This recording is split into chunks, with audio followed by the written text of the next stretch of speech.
Bismillahirrahmanirrahim. Assalamualaikum warahmatullahi wabarakatuh. Selamat pagi, selamat siang, dan selamat malam kami ucapkan kepada perwira yang menonton channel YouTube ini. Mohon izin yang terhormat Bapak Dr. Aris Kristianto, Master of Science selaku dosen pengampu mata kuliah Fakultas Teknologi. Izinkan kami untuk memperkenalkan diri.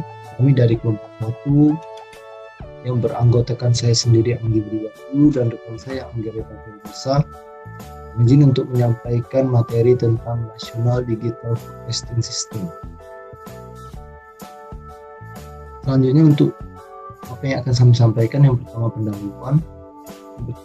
Selanjutnya adalah proyek-proyek yang National Digital Forecasting System yang ada di BMKG. Pendahuluan. National Digital Forecasting System, informasi cuaca yang berbasis kecamatan, merupakan pengembangan sebuah sistem guna sebagai pemuktahiran observasi, pengolahan, analisa, serta peningkatan pengetahuan untuk peningkatan dosen cuaca. National Digital Forecasting (NDF) ini memiliki beberapa kategori.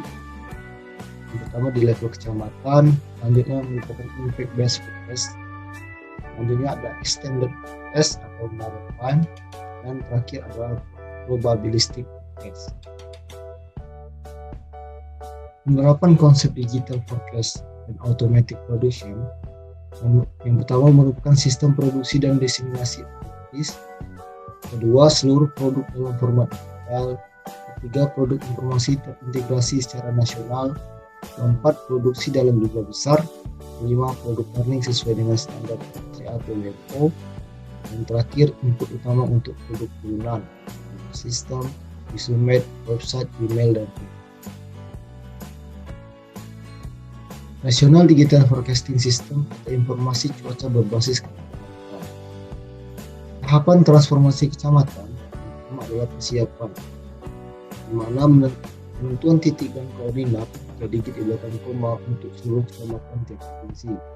Kedua, jika memungkinkan titik kecamatan dipilih berdasarkan wilayah yang representatif untuk mewakili tempat-tempat penting, bandara, pelabuhan, tempat wisata, dan lain-lain. Tahapan kedua yaitu pembangunan sistem, di mana pembangunan sistem ini yang pertama pemilihan master point berdasarkan alasan meteorologis dan klimatis. Yang kedua, sinkronisasi data metode cuaca numeris. Yang ketiga, digitasi titik kecamatan dalam metode. Tahapan terakhir yaitu implementasi, di mana implementasi ini merupakan percobaan sistem, kemudian pengadaan server aplikasi tambahan, serta penyusunan adaptif. Pembangunan sistem analisis dan perakiraan cuaca. Yang pertama, sebagai solusi untuk lintas sinergi. Kedua, penyamaan persepsi forecasting dalam SOP pelaksanaan NDF. Tiga, sistem dinamis dan statis yang tersedia. Keempat, multi-model available. Yang kelima, seluruh meteorologis BMKG dapat menggunakan sumber yang sama. Dan yang terakhir, BMKG dengan sistem NDF. Untuk skala penyebaran informasi cuaca, untuk XML yaitu WWIS, Google Apps, TV, website, data center, info, dan game. Untuk multisektor, ada kebencanaan, transportasi, pertanian, sosial, ekonomi, dan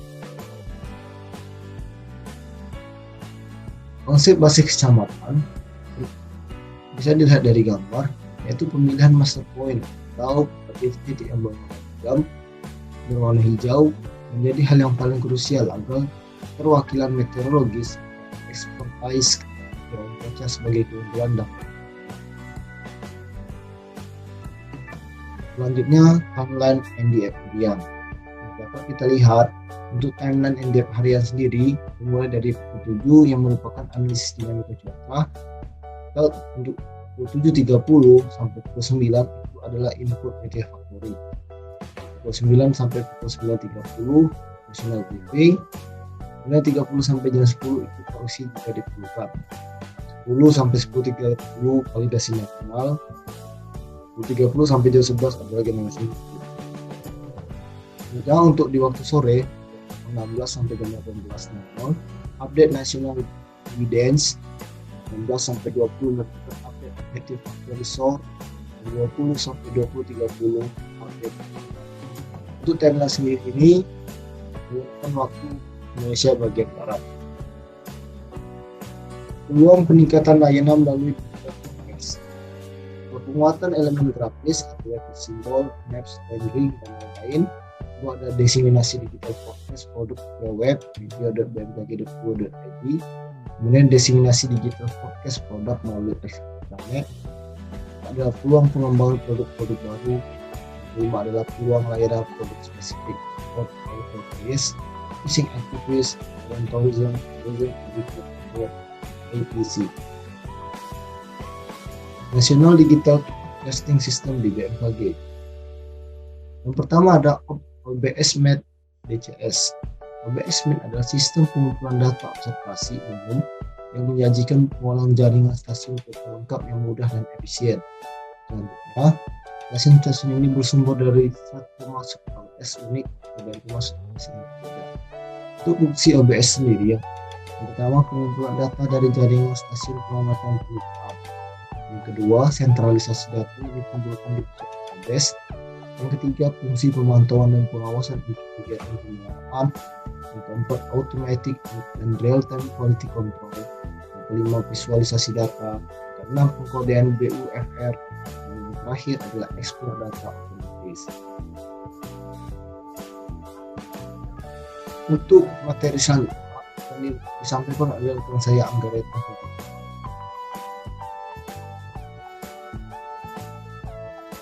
Kemudian Transmed. Transmed adalah sistem pengalihan pesan otomatis yang dimaksudkan untuk menjadi pusat perangkat telekomunikasi. Nah, fungsi dari Transmed ini adalah menerima, memeriksa, dan meneruskan secara otomatis data dan produk meteorologi. Kemudian menyediakan self-monitoring untuk keandalan yang lebih baik. Lalu, menjamin pesan dan diagnosa yang dikombinasikan dengan sistem pemecahan masalah kualitas tinggi. Nah, kenapa Transmed ini berbeda? Transmed ini merupakan solusi yang andal dan stabil. Lalu pengaturan, peningkatan, dan pemeliharaannya dilakukan secara online. Kemudian, sistem yang sepenuhnya sesuai dengan yang dianjurkan oleh WHO. Sinergi.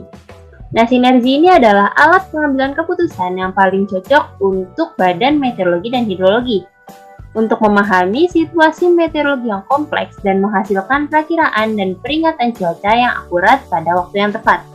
Nah, fungsi dari sinergi ini adalah menampilkan semua data meteorologi, kemudian memvisualisasikan luaran model, lalu menampilkan nilai dari satelit atau radar, dan memplotting serta analisis data observasi.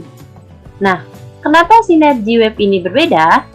Nah, ini merupakan satu-satunya sistem yang dikembangkan dengan bekerja sama dengan layanan meteorologi nasional terbuka di dunia. Nah, lalu ini 100% web untuk manajemen TI yang lebih mulus. Lalu workstation perakiraan multiperan untuk berbagai misi. Lalu plugin khusus untuk meteorologi penerbangan seperti TAF, METAR, atau monitoring verification. Lalu ada AeroMedWeb atau pilot briefing. Nah, AeroMedWeb ini merupakan sistem pengarahan pilot yang dikembangkan dengan bekerja sama oleh OKM dan Meteo France. Ini merupakan alat yang ampuh untuk memungkinkan otoritas penerbangan sipil bandara dan perusahaan penerbangan menjalankan misi mereka secara efisien dan sambil mengandalkan informasi penerbangan meteorologi yang berkualifikasi tinggi. Nah, fungsi dari AeroMedWeb ini adalah menerima dan memproses data meteorologi yang berasal dari sumber yang berbeda, seperti RETIM, SADIS, atau ISCS, dan dari alam berbeda seperti data gambar satelit atau radar, data OPMET, METAR, SPECI, TAF, SIGMET, AIRMET, serta data grafik seperti SIGWF, WIN, dan TEM. Lalu ada output NWP, kecepatan angin, geopotensial, tropopause suhu, serta kelembapan, dan lain-lain. Lalu memberikan cuaca real time dan menampilkan pesan mendesak seperti adanya cuaca buruk, peringatan debu vulkanik, peringatan siklon tropis yang lebih mudah diakses, diteliti, dan divisualisasikan. Lalu menghasilkan folder penerbangan meteorologi yang lengkap dan relevan, serta menyebarluaskan folder penerbangan meteorologi seperti cetak, email, atau FTP, Aerometeorologi juga menawarkan beberapa opsi untuk menyampaikan laporannya dengan cara yang paling disesuaikan. Selanjutnya ada CIPS. Dan CIPS ini adalah alat untuk menselaraskan dan merasionalisasikan semua output agar dapat diproses dengan baik.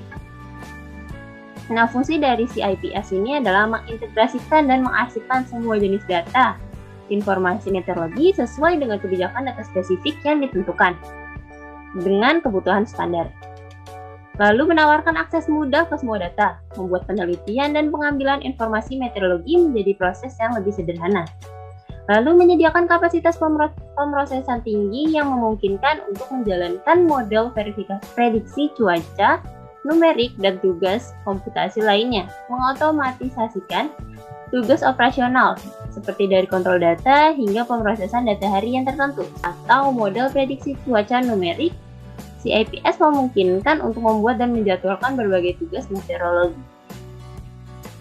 Lalu ada CLISYS atau CDMS. Nah, ini merupakan sistem manajemen dan produksi data iklim mutakhir yang memungkinkan Anda mengamankan data historis iklim. Nah, ini melakukan semua analisis yang berguna dan memberikan produk iklim yang dipersonalisasi. Nah, fungsi utamanya adalah mengumpulkan dan menyimpan semua data iklim dengan aman, yaitu data historis maupun data real time, memungkinkan manajemen metadata yang luas dan membuat basis data iklim lebih kaya dan lebih akurat.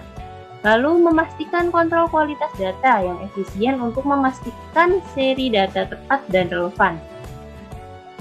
Lalu kemudian menyediakan sistem produksi yang fleksibel dan dapat diskalakan untuk menambah nilai pada data mentah dan dapat memberikan laporan dan statistik klimatologi secara standar serta produk yang disesuaikan.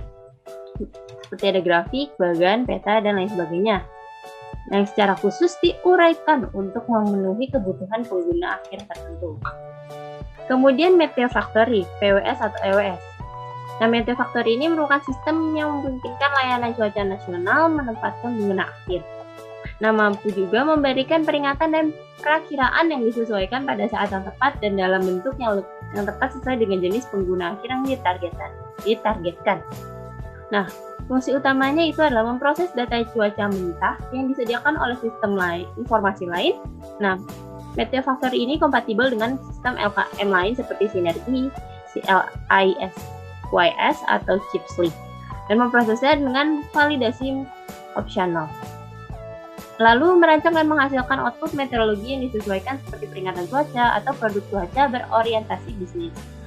Kemudian menyebarluaskan produk meteorologi yang disesuaikan secara tepat waktu dan format yang paling disesuaikan dan melalui saluran yang paling sesuai dengan jenis pengguna akhir yang ditargetkan. Dan berikut adalah tampilan dari Meteo Factory. Kemudian ada TVMate, Public Display atau juga bisa disebut Visumet. Nah, ini merupakan sistem cuaca lengkap untuk tampilan informasi cuaca yang otomatis dan fleksibel untuk dilihat di tempat umum. Nah, Visumet ini dimaksudkan untuk dipasang seperti di stasiun, bandara, atau tempat wisata. Nah, untuk pasukan produk grafis seperti radar, satelit, atau peta perkiraan, Visumet didasarkan pada Meteoprod HQ dan TVMate. Teks dan informasi digital lainnya datang langsung dari database pusat. Nah, data yang ditampilkan di Visumet ini disalin dari Meteo Factory HQ file server ke server eksternal. Nah, prinsip yang sama diterapkan pada data yang disimpan dalam database pusat dan diperlukan untuk Visumet. Nah, database kecil yang diinstal pada server yang sama ini menyimpan informasi pada prinsipnya seperti server web publik IMO dan Visumet dapat dihosting secara fisik di mesin yang sama. Selanjutnya adalah produk-produk nasional digital forecasting system di BMKG. Nah, untuk produk otomatisnya itu seperti produk peta intensitas curah hujan harian di Indonesia ini. Lalu ada peta suhu maksimum harian Indonesia, lalu suhu minimumnya, atau peta persebaran hujan Jabodetabek seperti ini. Lalu ada produk digital forecast seperti perakiraan cuaca Indonesia. Lalu seperti yang ditampilkan dalam web Meteo ini. atau juga prospek cuaca 1 mingguan ke depan seperti yang ditampilkan ini. Selain itu ada produk meteorologi advance seperti yang ditampilkan ini, ada peta angin dari Sinergi. Ini juga peta angin dari Sinergi. Lalu ada aerogram dan meteogram. Lalu ada peta presik wilayah Indonesia seperti ini. Selain itu juga ada ringkasan pedoman teknis saat briefing cuaca harian. Sekian presentasi dari kelompok kami, kurang lebihnya mohon maaf. Wassalamualaikum warahmatullahi wabarakatuh.